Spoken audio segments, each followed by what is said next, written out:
All right. Hello, welcome back. I'm Elizabeth, and this is Reading Riley, where we like to read Riley, not take ourselves too seriously, and have some fun with books. Today we're doing a book tag that is called the Booktube Scavenger Hunt. I was tagged in this by Andrew over at Andrew's Wizardly Reads. If you're into fantasy, absolutely go check out his channel. I'll link it down below, as well as the original creator of this tag, which is Megan at Megan's Reading Revelations. And she will be linked down below as well. So this is a fun one. So let's just get right into it with the prompts. So the first prompt is a book with an animal companion. And for this, I have chosen, this copy of his Dark Materials. This is the, I don't remember what these are, bus copies? I don't know what they're called. But this has all three books in it. I've only read the first book as of now, but I just bought this copy of it, which is gorgeous, and I love it. And they all have demons, which is essentially a part of their soul that walks around in animal form. And if you don't count that, we also have Yorick, who is a polar bear, who Lyra becomes friends with, besties. So that is my answer for that question. Prompt number 2, we have a book with an alliterative title, for which I am going with Gone Girl by Gillian Flynn, which I don't think I've actually read yet. I thought I had, but I think I've just seen the movie and told myself that I read it. So now I am prioritizing this. Excuse my dog, he's in the back. Okay, prompt number 3, a book with a character that has a fear or a phobia. And for that, I have chosen A Song of Wraiths and Ruin. And there is a character in this named Malik who has anxiety and panic disorder. And this has really, really great anxiety representation. And the author, Roseanne A. Brown, does something with this book that involves anxiety and panic that I don't think has ever been done before in fiction, that I was just astounded by.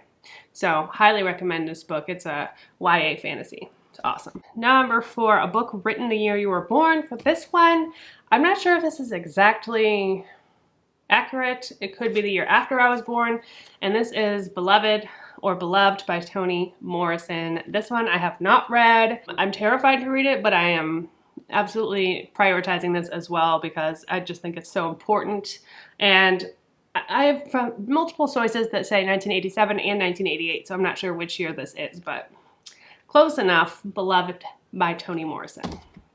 Okay, number 5, a book with a character that has good style. And for this one, I am going with One to Watch by Kate Stayman London. And the main character of this is Bee, who is a fat fashionista.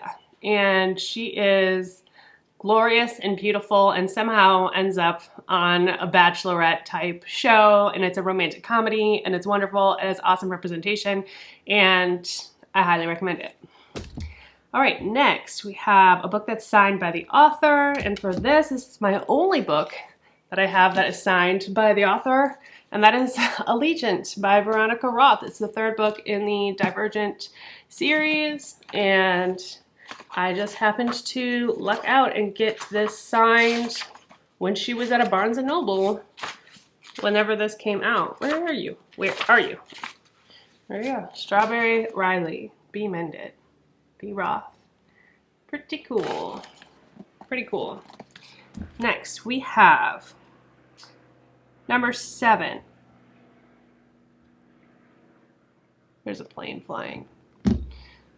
I opened the door so it would be cooler, and now we have to deal with sounds from outside. Prompt 7, a book with food on the cover, and this one I also have not read yet. I have too many books on my shelves that I haven't read yet. I'm sorry, it's like a personality flaw. I can't help it. It's just what it is. I can't stop buying them, but I do plan on reading them and getting to all of them. This was the only one I could find with food on it, and it is With the Fire on High by Elizabeth Acevedo. And I mean, this cover is just gorgeous as it is, but check out underneath the dust jacket as well. I mean, are you kidding me? How perfect is this for this prompt? So, very much looking forward to that. Next, we have prompt number 8, a book with a prologue, and for that I'm going to talk about this, and it is called Something Deeply Hidden by Sean Carroll, and this is a nonfiction about quantum worlds and the emergence of space-time. And the little blurb says, as you read these words, many copies of you are being created. And it's about mathematics, quantum physics. I don't even know. Like, I don't know if I'm going to be able to comprehend this, but I've really been into multiverse and space-time continuum stuff as of late. And so that is one that I really wanted to read. There's prologue. All right, next we have prompt number 9, a book with chapter titles, and for this I am going with The Humans by Matt Haig. This is one of my all-time favorite books about aliens coming to Earth, but not just that, but it's also really talking about feeling alienated as a person and mental health, and it's kind of this objective perspective of humans and the weird things we do. I laughed, I cried. It's a beautiful, beautiful story. And the chapters are titled, such as this one called In Between, this one called The Art of Letting Go. So just throughout, very good, very well written. Love Matt Haig, one of my favorite authors. Next, we have a book by 2 or more authors. That is number 10. And for this, I have read a few by 2 or more authors that I don't own copies of, so I wanted to go with an anthology for this one, and I chose That Way Madness Lies. This is an anthology that is edited by Dahlia Adler, and it is a group of stories about Shakespeare retellings and reimaginings. So, and it's a beautiful cover as well. Are you focusing? Focus. Okay. Next, number 11, a book that has food or drink stains on it. Okay, so I couldn't remember a particular book that I have that has food or drink stains on it from me, but I thought I would show you a little treat. And that is this book of poetry I have by Rilke, edited and translated by Edward Snow. I don't know if you can actually even see that. I can't, yeah. So this is a book of poetry that I got used, and I found a little surprise in it. I'm gonna share that with you. There's writing throughout, which I love always. So there's a poem in here that's about what I would assume is a unicorn. It says, oh, this animal that does not exist. But they didn't know that, and in any case, they loved it. Loved its gait, its stance, its neck. Loved the light in its quiet gaze. It never was, but since they loved it, a pure animal became, and they always left space. And in that space, unoccupied and bright, it calmly raised its head and scarcely needed to exist. That's not the whole poem, but I want to just show you what someone drew in this. How amazing is this? Okay, this says Candy Mountain. So that's the Candy Mountain right there. Okay. And then over here it says, shun the non-believers. Unicorn. Is this amazing or what? I'm just like, this makes me so happy. This is why I love used things. So anyway, that's that prompt. 12, a book that made you cry. And for this one, I'm going with My Dark Vanessa by Kate Elizabeth Russell. I don't think I've ever talked about this book on my channel before, but it is... Oh my god, it's blurred by Gillian Flynn. It says brilliant and stunning and absolute must read. Yeah, this book is dark and challenging and heavy, but also just so well written, beautifully, beautifully written. And it's about a girl who had a relationship as a young girl with her teacher. So it's very much inspired by Lolita. I highly recommend this if you can handle the subject matter. It's beautiful. She felt like she was in a real relationship, and it's that gray area, that struggle in between, that makes it so poignant. Definitely cried from that. Next, a book that you've read multiple times, and for this one, I have to do my absolute guilty pleasure, which is Bridget Jones's Diary. Love this book so much. I've actually haven't read this edition. I just got this. I think it's like a 25th anniversary edition or 30th anniversary. I don't remember. But, oh, it says 25th anniversary. But Bridget Jones's Diary is one of the books that I just made me get into reading. And I love her so much, even though these days it's, you know, a little bit problematic how much she talks about weight and all of that. But I relate to her on such a deep level and love her to death. So that's Bridget Jones.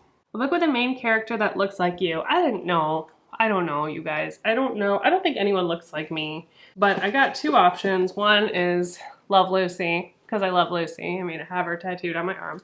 But also, I'm reading this one right now, The Kind Worth Killing, and I know one of the main characters, Lily, is also a redhead, and I think a curly redhead, so that's for that. I don't know, y'all. You tell me what character looks like me. I'd like to know. And maybe not like a sweaty me, because it's very hot in here. So I'm in Texas. If I can't have my AC on, it's going to be a long summer. I haven't done Booktube over the summer yet. Oh my god, I'm nervous. Number 15, the oldest book you own. Okay, this book I got last time I went home to Michigan at John King bookstore, which is a used bookstore, and I just thought it was really cool looking. And it's called The Black Box. Focus.